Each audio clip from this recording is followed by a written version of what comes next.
মোবাইলটো আনচোন বাপেৰলৈ ফোন কৰোঁ। বাপেৰটোৱে ইমান দিন হৈ গ'ল বাহিৰলৈ যোৱা, নিজে এবাৰ ফোন এবাৰো নকৰে। দেচোন ফোনটো মনে কৰোঁ।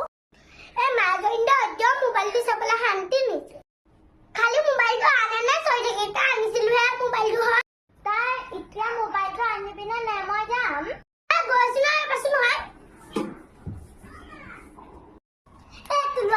হাতীকা মানে মোবাইলটোও চাবলৈ নিদিয়ে।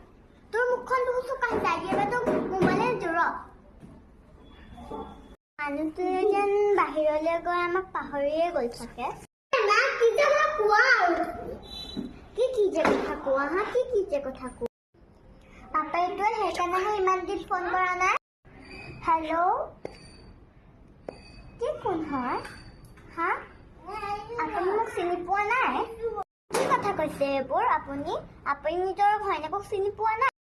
আপুনি কেইদিনমানৰ কাৰণে বাহিৰলৈ গৈ আমাক পাহৰি গ'ল। অ' বেটি বেটি, অ' বেটি, বাপেৰে এইবোৰ কি কথা কৈছে তই শুনিছ নাই? কি হ'ল বেটি? বাপেৰে আমাক পাহৰি গ'ল। আমি ক'ত যাম, ক'ত থাকিম, আমি কি কৰিম? একো নহয় আমাৰ মা।